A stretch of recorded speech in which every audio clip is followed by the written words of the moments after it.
Okay, so today's ride, little sketchy. I'm on a hill. I don't know if you can tell, but today's ride is a little bit different. I'm not going to be riding very fast.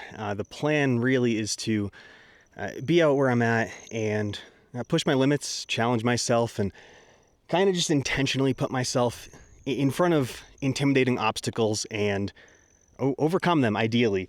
I am pretty nervous about dropping the bike today. I don't have all the protection I want on it yet. I don't have all the protection I want on me yet, but I want to be ready for adventure. Like a lot of you, I kind of overestimated how much time and money I'd have to go on actual adventures with my bike. And while that's unfortunate, I do have time to get out and do some pretty cool rides, especially challenging rides. And I like to use the time that I do have to push my riding skills, challenge my riding skills, improve my riding skills. That way, when I do have time to go on an actual adventure, I'm better off. I'm better prepared. Things are likely to go better. So despite not having the time, I put a lot of time and effort into my fitness, my strength, conditioning, that sort of stuff.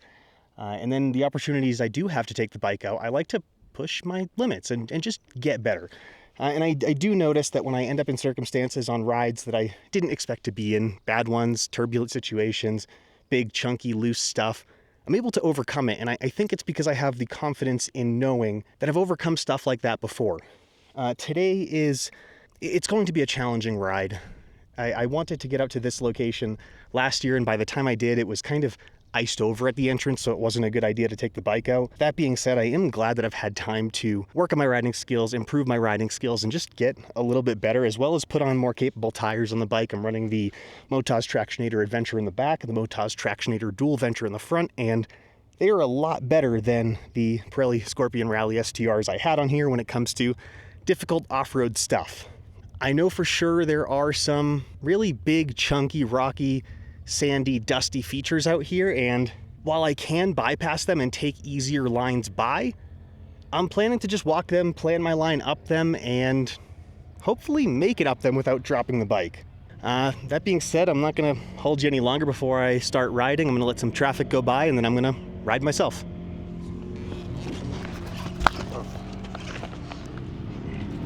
Nice.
I think I'm good.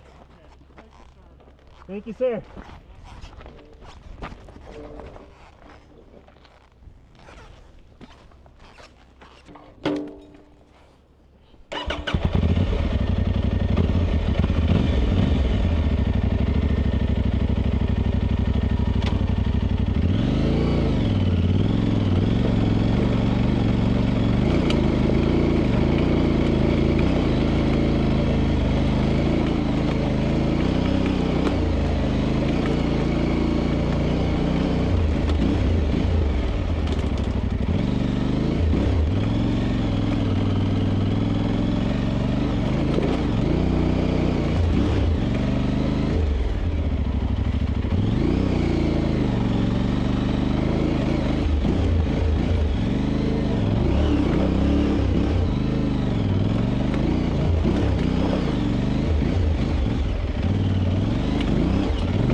Got humbled a lot sooner than I thought I would.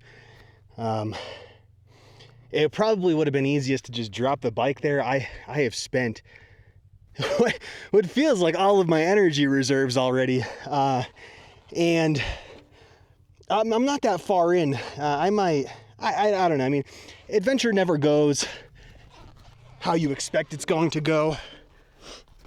You know, things always go wrong.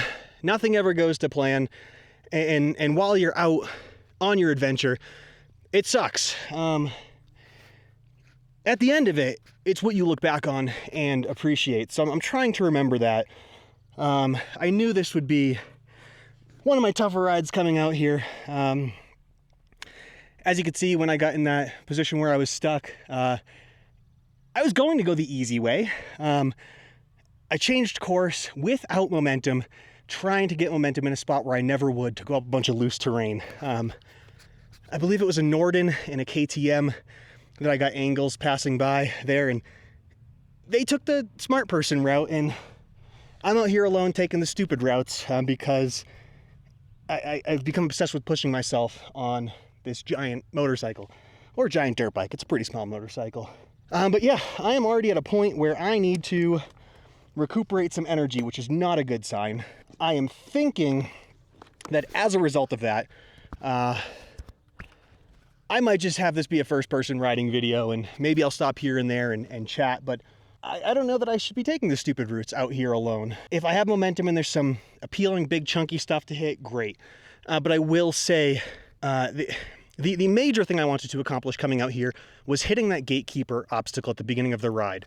I don't know if you could hear me let out like a little cheer when I made it up, but I didn't think I was going to be able to do it. I believed the bike was going to be able to do it.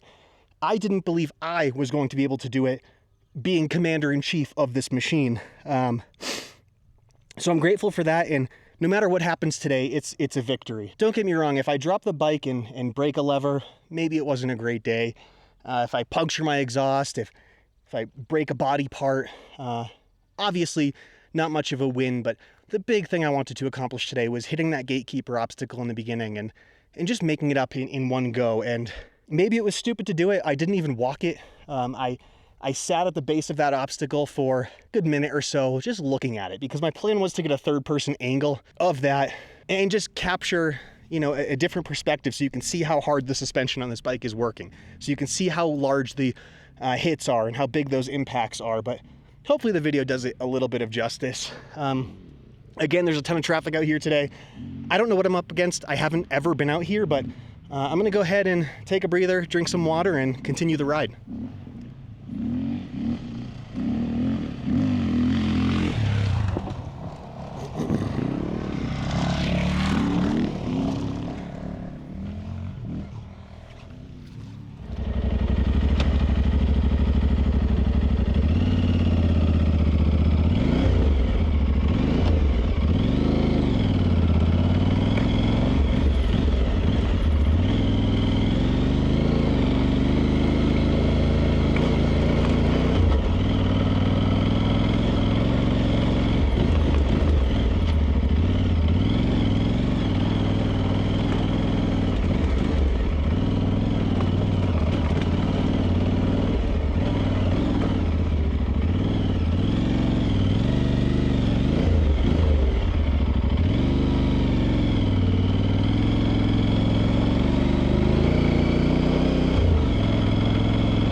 Hey.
Hey, it's future me here recording from the comfort of my own home. Unfortunately, in the very near future, the footage becomes corrupt, and I tried recovering it a number of different ways, but didn't have any luck doing that. At this point in the video, I'm just trying to assess whether or not I can use JB Weld to hold this thing together a little bit better. It was on there pretty firmly, but I just didn't want to break any other connecting points or something like that. I did record the remainder of the ride, as well as just an outro conversation about the Tuareg, the way it handled this ride. And I just want to still have that in the video, even though I no longer have that footage or original audio. I know the video, especially now that I've seen it, does no justice to what the Tuareg rode this day. And I just want to share that I'm not an expert rider. I'm not an advanced rider. I'm, I think, an average intermediate type rider with a little too much confidence for their ability. And it's worked out pretty well for me thus far, but I just want this video to serve as an example of how capable the Tuareg is. So yeah, hopefully this video was able to serve as that for you. As for the broken skid plate, thankfully it's quite modular, and that mounting bracket itself can be either repaired or replaced. I'm planning to repair it with some JB Weld at home. I don't trust that that will hold up very well, but maybe it will. And then I'm going to send a message to Outback Motortek and see if they can just ship out that actual mounting bracket itself.